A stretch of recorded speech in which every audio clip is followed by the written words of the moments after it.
Hi and welcome to easy spoken English Kanchi. இன்னைக்கு வீடியோவில் என்னோட ஸ்டூடெண்ட்ஸ் நிறைய பேர் என்கிட்ட கேட்ட டவுட் அண்ட் நிறைய பேர் காமெண்ட் செக்ஷனில் பண்ணுற மிஸ்டேக், ரிப்பீட்டடாக இந்த மிஸ்டேக்கை நிறைய பேர் பண்ணியிருக்கீங்க. ஸோ அந்த மாதிரியான ஒரு விஷயத்தை தான் இந்த வீடியோலேருந்து நம்ம லேர்ன் பண்ண போகிறோம். லாங் சென்டென்சஸ்லேயும் இந்த மிஸ்டேக்கை நான் ரிப்பீட்டடாக பார்க்குறேன். ஸோ அதனால் இந்த வீடியோவில் நம்ம இந்த மிஸ்டேக்கை ஒன்ஸ் அண்ட் ஃபார் ஆல் எப்படி அவாய்ட் பண்ணலாம் அப்படின்றத பார்க்கலாம். இந்த 2 சென்டென்சஸையும் பாருங்கள்.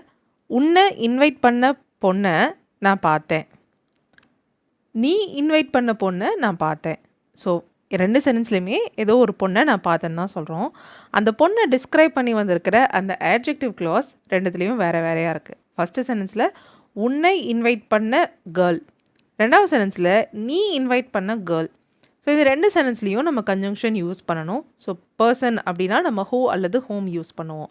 ஸோ ஹோம் அப்படின்ற கன்ஜங்ஷன் யூஸ் பண்ணும்போது ஹோமுக்கு பதிலாக ஹூவும் யூஸ் பண்ணலாம், இல்லைனா அந்த கன்ஜங்ஷனே இல்லாமலும் பேசலாம்.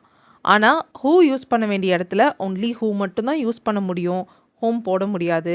அண்ட் அந்த ஹூவை எடுத்துட்டும் பேச முடியாது. இதுதான் இந்த வீடியோவில் நம்ம பார்க்க போகிறோம். இந்த சென்டென்ஸில் பாருங்கள். உன்னை இன்வைட் பண்ண பொண்ணை நான் பார்த்தேன்னு சொல்லும்போது ஃபஸ்ட்டு பொண்ணை நான் பார்த்தேன், ஐ saw the girl. எந்த பொண்ணு? உன்னை இன்வைட் பண்ண பொண்ணு. Who invited you? I saw the girl who invited you.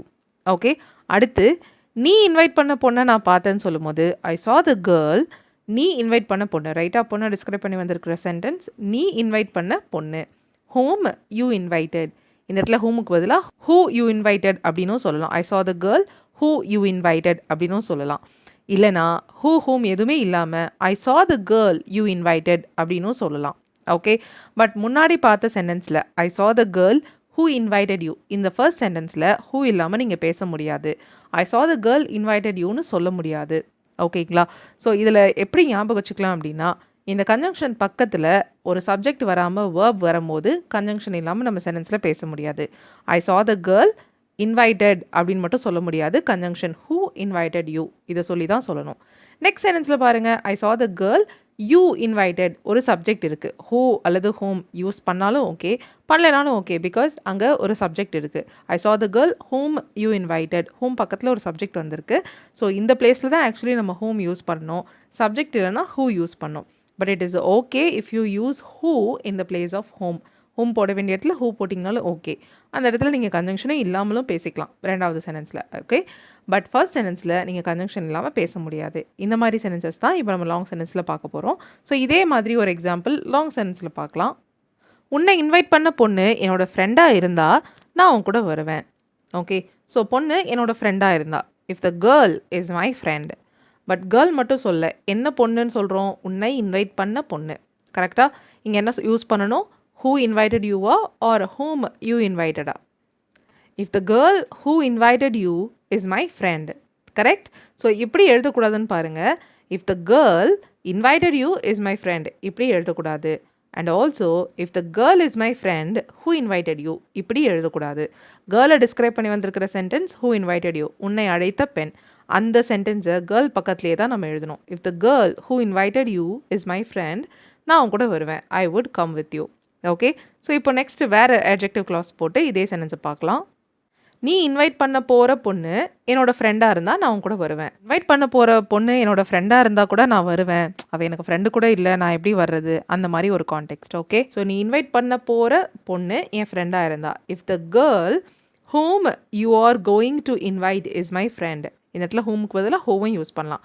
If the girl who you are going to invite is my friend, இல்லை ரெண்டுமே இல்லாமலும் சொல்லலாம்.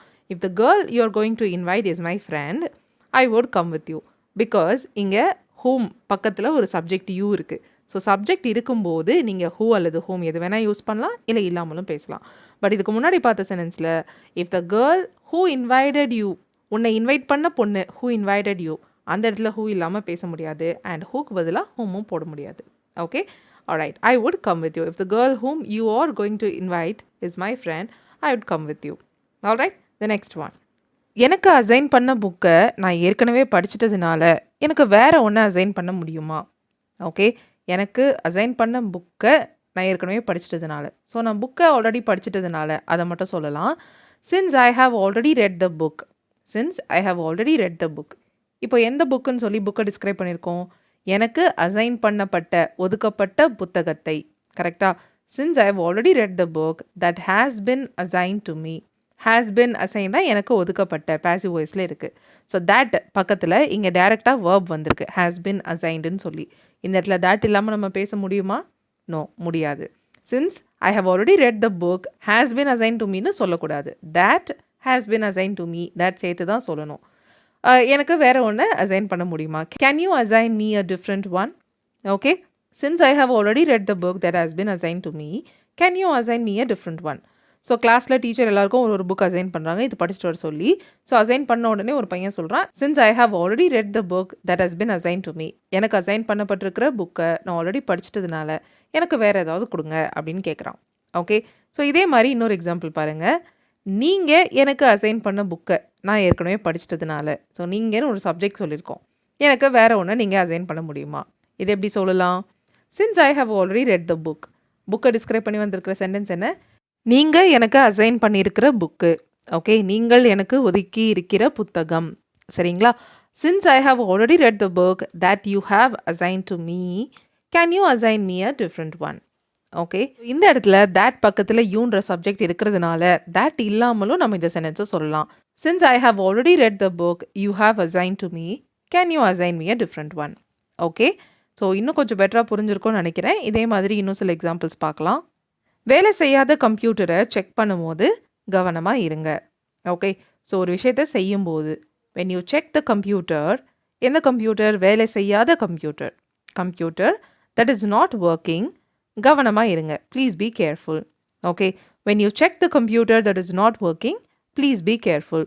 இந்த சென்டென்ஸில் கம்ப்யூட்டர் டிஸ்கிரைப் பண்ணி வந்திருக்கிற சென்டென்ஸ் வேலை செய்யாத கணினி, வேலை செய்யாத computer, computer that is not working. So that இல்லாமல் இந்த சென்டென்ஸில் சொல்ல முடியுமா? முடியாது, பிகாஸ் பக்கத்தில் டைரெக்டாக இஸ் நாட் ஒர்க்கிங்ன்ற வேர்ப் வந்திருக்கு. ஸோ that இல்லாமல் இங்கே சொல்லக்கூடாது. இதே அடுத்த எக்ஸாம்பிளில் பாருங்கள். உங்கள் ஃப்ரெண்டு ஏற்கனவே செக் பண்ண கம்ப்யூட்டரை நீங்கள் செக் பண்ணும்போது இந்த பிரச்சனையெல்லாம் நீங்கள் பார்க்கணும் அப்படின்னு சொல்லியிருக்கோம். ஓகே, அவர் ஏற்கனவே சில பிரச்சனையெல்லாம் பார்த்துட்டாரு, செக் பண்ணிட்டாரு.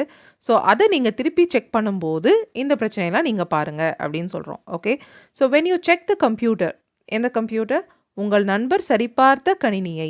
ஓகே, உங்கள் ஃப்ரெண்டு செக் பண்ண கம்ப்யூட்டரை நீங்கள் செக் பண்ணும்போது when you check the computer that your friend already checked.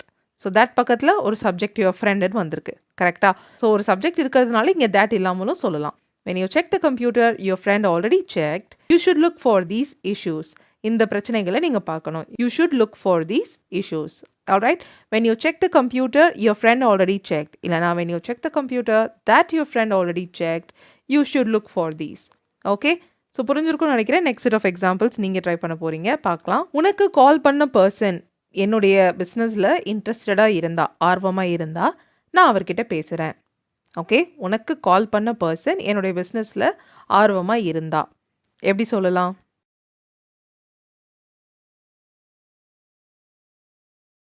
Okay, if the person who called you, உனக்கு கால் பண்ண நபர், கரெக்டா? If the person who called you is interested in my business.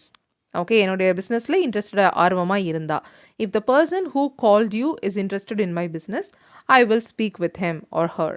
Okay, so இங்கே who called you, who பக்கத்தில் டைரெக்டாக verb வந்திருக்கு. So who இல்லாமல் இங்கே பேச முடியாது.